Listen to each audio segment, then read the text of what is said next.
मैं बेंगलोर से आया हूँ। मैं जानना चाहता हूँ कि नाम में रुचि होने के लिए नाम जप ही करना है या कोई अन्य साधन भी है?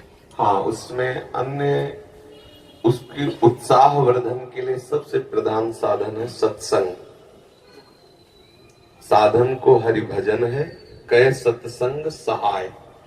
जैसे हमें किसी मार्ग में चलना होता है तो पहले मार्ग बताने वाला हमें चाहिए, जहां हमें चलना है हमें उसकी जानकारी के साथ हमें उत्साह वर्धन करने वाला चाहिए, फिर हमें चलने के लिए सामर्थ्य चाहिए। सत्संग हमें उत्साह वर्धन कराता है। सत्संग हमें भगवान के अद्भुत अद्भुत करुणा में लीला चरित्रों का ज्ञान कराता है। साधु समागम से हमारे हृदय में भगवान नाम रूपी धन के प्रति महत्व बुद्धि होती है। पहला सबसे सावधानी की आवश्यकता है कि कुसंग त्याग करके सत्संग करें। दूसरी सावधानी की आवश्यकता है भोजन। अगर आप यहाँ सत्संग के और गंदे विचार वालों का संग किया, अभिमानी जनों का संग किया, तो इसका रंग नहीं चढ़ेगा, क्योंकि बहुत जन्मों से हम उसी कुसंग में पड़े रहे। अगर कुसंग ना होता तो हमारे हृदय में भगवत प्रीति उदय हो गई होती। ये पहचान है। कुसंग की पहचान है नाना प्रकार की दुर्वासनाएं, शरीर भोग आदि के लिए हमारे हृदय में लालसा होना, वो है। इसका मतलब बहुत समय से कुसंग होता रहा है।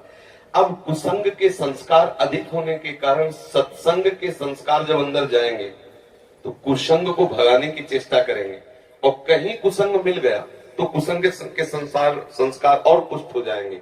एक संसार दुष्ट की संगति, ताहू में तुम पुष्ट करावो, विनती करो सकल धर्मिंसो, धर्मी हुए दिन नाम धराओ। क्या सेवक जी कह रहे हो, वैसे संसार में दुष्ट स्वभाव की बढ़ोतरी है, और यदि तुम दुष्ट स्वभाव वाले लोगों से मिलते रहे तो तुम्हारा दुष्ट स्वभाव पुष्ट हो जाएगा। फिर आप दीक्षा लेने के बाद भी प्रेम रस का अनुभव नहीं कर पाएंगे। तो हमारा संग पहले ठीक हो, कुसंग का त्याग करके सत्संग करे। और फिर दूसरी बात, आहार शुद्ध हो। आहार शुद्धि सत्य शुद्धि, अर्थात हमारा आहार शुद्ध हुआ तो हमारा मन शुद्ध हो। ऐसे ग्रामीण भाषा में कहते हैं, जैसा खाओ अन्न वैसा बने मन, जैसा पियो पानी वैसी बने वाणी। ऐसे गांव में भी ऐसे चर्चाएं होती है। तो हमारा अन्न ठीक होना चाहिए, भोजन ठीक होना चाहिए। सात्विक भोजन भगवान को अर्पित करके, प्रियालाल को अर्पित करके पाया जाए, साधु समागम किया जाए, शास्त्रों का स्वाध्याय किया जाए। भगवान शंकराचार्य जी ने साधन पंचक का दान किया है, उसमें से आगे आगे के 5 शब्द हम बताते हैं। पहला है वेदो नित्य मधीयताम, दूसरा है संगा सत्सु विधीयताम, तीसरा है महावाक्यार्थस्य विचारिताम, चौथा है क्षुद व्याधि चिकित्सिताम, पांचवा है एकांते सुखमाश्रिताम अथातो ब्रह्म जिज्ञासा। पहले का तात्पर्य है कि जो भगवत प्राप्ति करना चाहता है उसे शास्त्रों का स्वाध्याय अनिवार्य। यदि पढ़ा लिखा नहीं है तो जहाँ शास्त्रों का गान होता है वहां सुनना चाहिए। श्रवण से भी पठन का लाभ प्राप्त हो जाता है। श्रवण और पठन का एक ही फल है।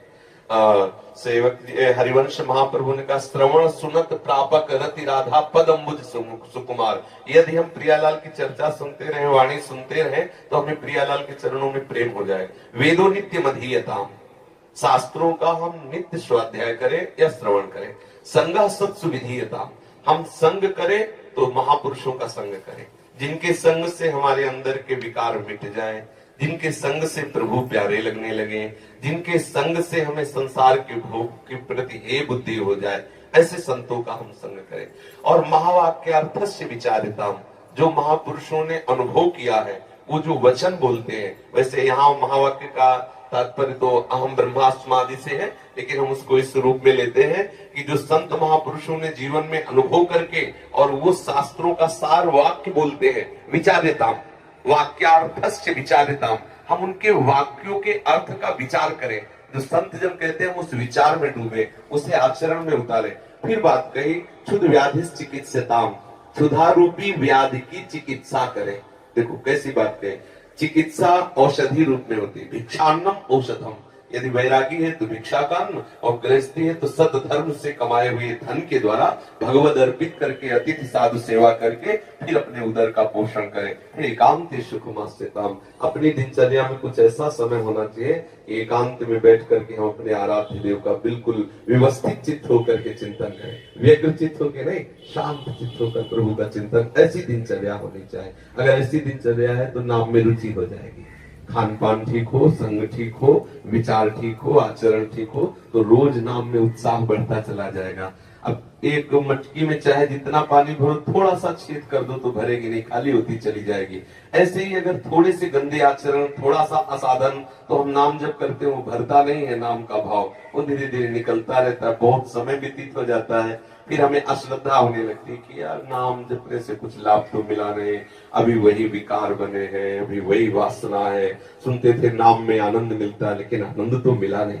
नाम आनंद में है, पर उसके साथ जो हमें परहेज करना है वो हम कर जाए तो बहुत जल्दी लाभ प्राप्त हो जाएगा। धीरे धीरे धीरे धीरे नाम का प्रभाव ऐसा चढ़ेगा कि जिह्वा को और कुछ अच्छा ही नहीं लगेगा। ये जो षट्रस आदि व्यंजन है बिल्कुल अच्छा नहीं लगेगा। देखो, जिसको सांप काटता है ना गाँव में, उसे नीम की पत्ती खवाई जाती है पहचान करने के लिए, जहर चढ़ गया कि नहीं। पूछा जाता है कैसा लगा, उसने कहा कड़वी, तो बोले सांप जहरीला नहीं था क्योंकि जहर नहीं चढ़ा। और अगर उसने बोला कि नीम की पत्ती मीठी, तो बोले बस सांप का जहर चढ़ गया।